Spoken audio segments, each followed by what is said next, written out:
I had loved her madly. Why does one love? Why does one love? How queer it is to see only one being in the world, to have only one thought in one's mind, only one desire in the heart, and only one name on the lips. A name which comes out continually, rising like the water in a spring, from the depths of the soul to the lips. A name which one repeats over and over again, which one whispers ceaselessly everywhere, like a prayer. I'm going to tell you our story, for love only has one, which is always the same. I met her and loved her, that is all. For a whole year I had lived on her tenderness, her caresses, in her arms, in her dresses, on her words, so completely wrapped up, bound and absorbed in everything which came from her, that I no longer cared whether it was day or night, or whether I was dead or alive, on this old earth of ours. And then she died. How? I do not know. I no longer know anything.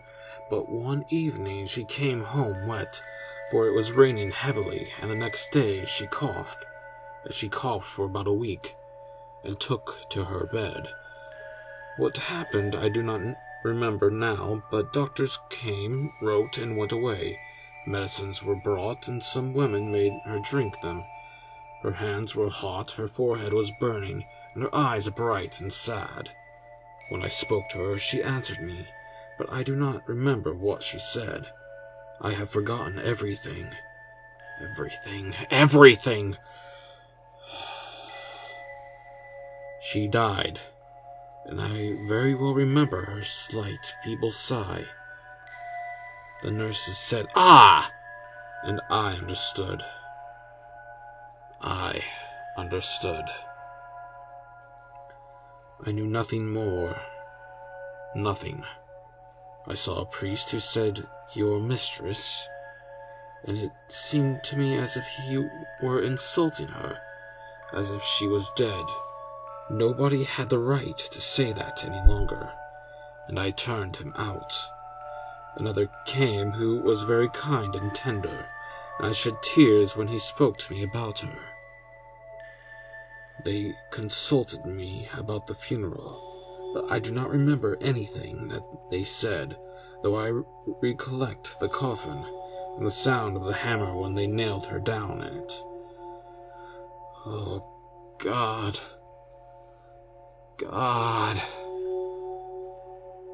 She was buried. She, in that hole. Some people came. Female friends. I made my escape and ran away. I ran, then walked through the streets, went home, and the next day started on a journey. Yesterday, I returned to Paris, and when I saw my room again, our room, our bed, our furniture, everything that remains of the life of a human being after death, I was seized by such a violent attack of fresh grief that I felt like opening the window and throwing myself out into the street. I could not remain any longer among those things, between those walls which had enclosed and sheltered her, which retained 1,000 atoms of her skin, of her breath, in their imperceptible crevices. I took up my hat to make my escape, and just as I reached the door I passed the large glass in the hall, which she had put there so that she might look at herself every day from head to foot as she went out, to see if her toilette looked well, and she was correct and pretty, from her little boots to her bonnet. I stopped short in front of that looking-glass, in which she had so often been reflected. So often that it must have retained her reflection. I was standing there, trembling, with my eyes fixed on the glass, on that flat, profound, empty glass. which had contained her entirely, and had possessed her as much as I passionate looks ahead.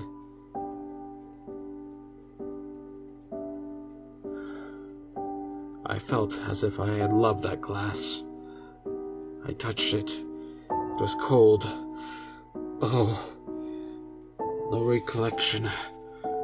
Sorrowful mirror, burning mirror, horrible mirror. To make men suffer such torments. Happy is the man whose heart forgets everything that it has contained. Everything that has passed before it, everything that has looked at itself in it, or has been reflected in its affection, in its love. How I suffer!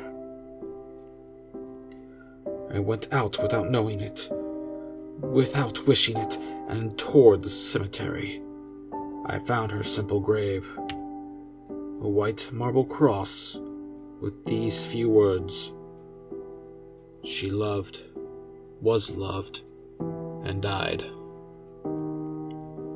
Is she there, below, decayed? How horrible! I sobbed with my forehead on the ground, and I stopped there for a long time. A long time. Then I saw that it was getting dark, and a strange, mad wish, the wish of a despairing lover, seized me. I wished to pass the night, the last night, in weeping on her grave. But I should have seen and driven out. How was I to manage? I was cunning, and got up and began to roam about in that city of the dead. I walked and walked. How small this city is in comparison with the other, the city in which we live, and yet how much more numerous the dead are than the living. We want high houses, wide streets, and much room for our 4 generations, who see the daylight at the same time, drink water from the spring, the wine from the vines, and eat bread from the plains. And for all the generations of the dead, for all that ladder of humanity that has descended to us here, there is scarcely anything. The earth takes them back, and oblivion affects them. Adieu. At the end of the cemetery, I suddenly perceived that I was in its oldest part, where those who had been dead a long time were mingling with the soil, where the crosses themselves are decayed, where possibly newcomers will be put tomorrow. It is full of untended roses, of strong and dark cypress trees, a sad and beautiful garden nourished of human flesh. I was alone, perfectly alone, so I crouched in a green tree and hid myself there completely amid the thick and somber branches. I awaited, clinging to the stem, as a shipwrecked man clings to a plank. When it was quite dark, I left my refuge and began to walk softly, slowly, inaudibly, through that ground full of dead people. I wandered about for a long time, but could not find her tomb again. I went on with extended arms, knocking against the tombs with my hands, my feet, my knees, my chest, even with my head, without being able to find her. I groped about like a blind man finding his way. I felt the stones, the crosses, the iron railings, the metal wreaths, and the wreaths of faded flowers.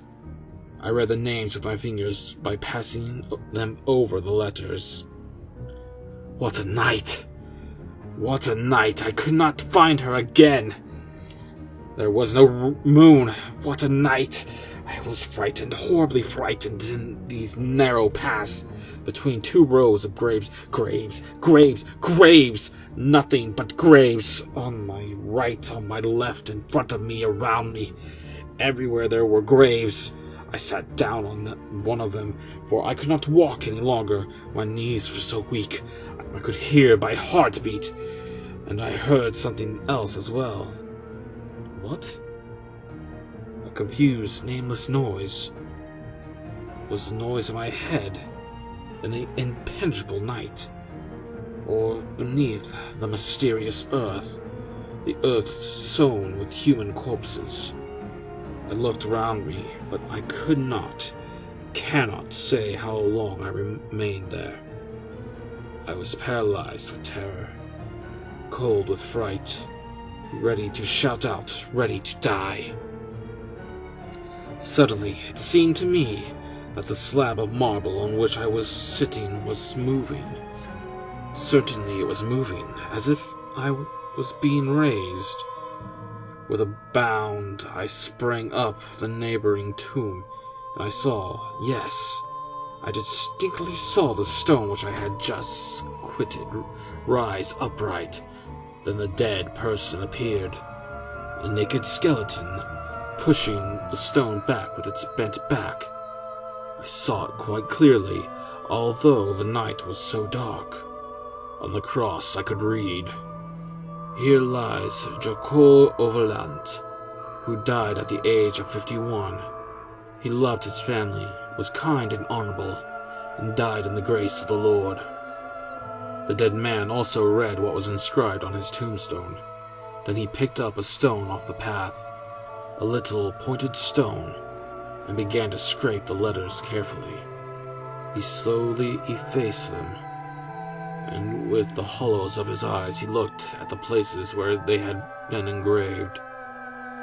Then, with the tip of the bone that had been his forefinger, he wrote in luminous letters, like those lines which boys trace on walls with the tip of a lucifer match. "Here reposes Jacob Overland, who died at the age of 51.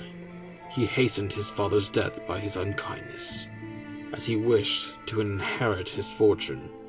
He tortured his wife, tormented his children, deceived his neighbors, robbed everyone he could, and died wretched." When he had finished writing, the dead man stood motionless, looking at his work. On turning round, I saw that all the graves were open, that all the dead bodies had emerged from them, that all had effaced the lies inscribed on the gravestones by their relations, substituting the truth instead. And I saw that all had been the tormentors of the neighbors, malicious, dishonest, hypocrites, liars, rogues, calumniators, envious, that they had stolen, deceived, performed every disgraceful, every abominable action. These good fathers, these faithful wives, these devoted sons, these chaste daughters, these honest tradesmen, these men and women who were called irreproachable. They were all writing at the same time on the threshold of their eternal abode. The truth, the terrible and the holy truth, of which everybody was ignorant, or pretended to be ignorant, while they were alive. I thought that she also must have written something on her tombstone, and now, running without any fear among the half-open coffins, among the corpses and skeletons, I went toward her, sure that I should find her immediately. I recognized her at once without seeing her face, which was covered by the winding sheet, and on the marble cross, where shortly before I had read, "She loved, was loved, and died," I now saw. Having gone out in the rain one day, in order to deceive her lover, she caught cold and died. It appears that they found me at daybreak, lying on the grave, unconscious.